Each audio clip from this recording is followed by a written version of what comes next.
పరిధిలో గత నెల 6వ తారీఖు రోజు జరిగినటువంటి హెచ్బీ నైట్ సంబంధించిన నేరస్తుని సీసీ కెమెరాల ఆధారంగా నిన్న రాత్రి గాజుల రామారంలో పట్టుకోవడం జరిగింది. అతన్ని విచారించి ఇంట్రాగేట్ చేయగా అతను ఈ మధ్య కాలంలో చేసినటువంటి 3 కేసులను కన్ఫెస్ చేయడం జరిగింది. జిడిమెట్ల, బాచ్పల్లి అలాగే గట్కేసర్లో 3 నేరాలు చేయడం జరిగింది.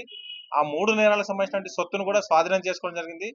దాదాపు 12 తులాల బంగారం, సిల్వర్ అలాగే 50,000 రూపాయలు క్యాష్ ను కూడా సీజ్ చేయడం జరిగింది.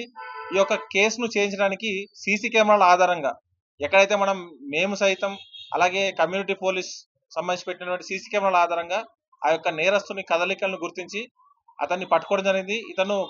ఇతనితో పాటు ఇంకొక నేరస్తుడు ఉన్నాడు. ప్రస్తుతం అతను అబ్స్టాండింగ్ లో ఉన్నారు. అతని కోసం కూడా బృందాలు గాలిస్తా ఉన్నాయి. గతంలో దాదాపు 40కి పైగా కేసుల్లో ఇతను ఇన్వాల్వ్ కావడం జరిగింది.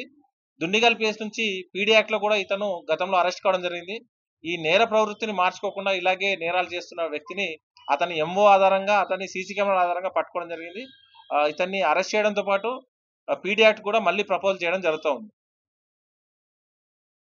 ఈ యొక్క కేసును ఛేదించడంలో బాల్నగర్ సిసిఎస్ పోలీసులు అలాగే జీడిమెట్ల డిఐ గారు కనకయ్య గారు అలాగే డిఎస్ఐ అలాగే క్రైమ్ స్టాఫ్ అందరూ చాకచక్యంగా చాలా ఎక్కువ రోజులు సీసీ కెమెరాస్ ను దాదాపు ఒక 5-6 కిలోమీటర్ల దూరం వరకు వెళ్ళి కూడా అతను పోయిన ప్రతి రూట్ ను అబ్జర్వ్ చేసి పట్టుకోవడం జరిగింది.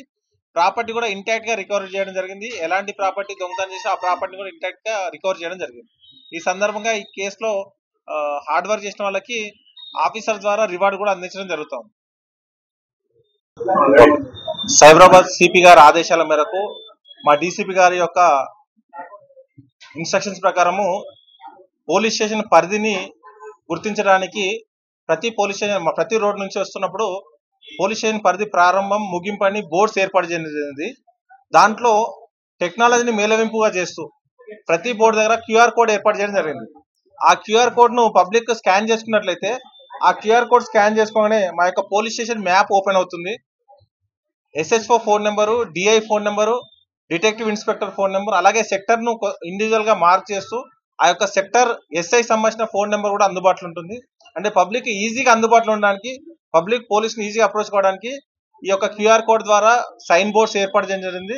దీనివల్ల పబ్లిక్ ఈజీగా వాళ్ళ సెక్టర్ ఎక్కడ ఉంది, వాళ్ళ సెక్టర్ ఎస్ఐ ఎవరు, వాళ్ళతో డైరెక్ట్ కమ్యూనికేట్ చేయడానికి అలాగే పెట్రోల్ కార్ వెహికల్స్ నెంబర్స్ ఇవ్వడం ఇబ్బంది కాకుండా హెల్ప్ లైన్ నెంబర్స్ అన్ని దాంట్లో పెట్టడం జరిగింది. ఇంకా మునుముందు కూడా జీడిమెట్ల ప్రజలకు ఇంకా చేరుకోవడానికి రకరకాల యాక్టివిటీస్ చేస్తూ ఫ్రెండ్లీ పోలీస్ లో భాగంగా, విజిబుల్ పోలీసింగ్ లో భాగంగా మేము ఈ యొక్క స్టెప్స్ తీసుకుంటూ ముందుకు వెళ్తాం.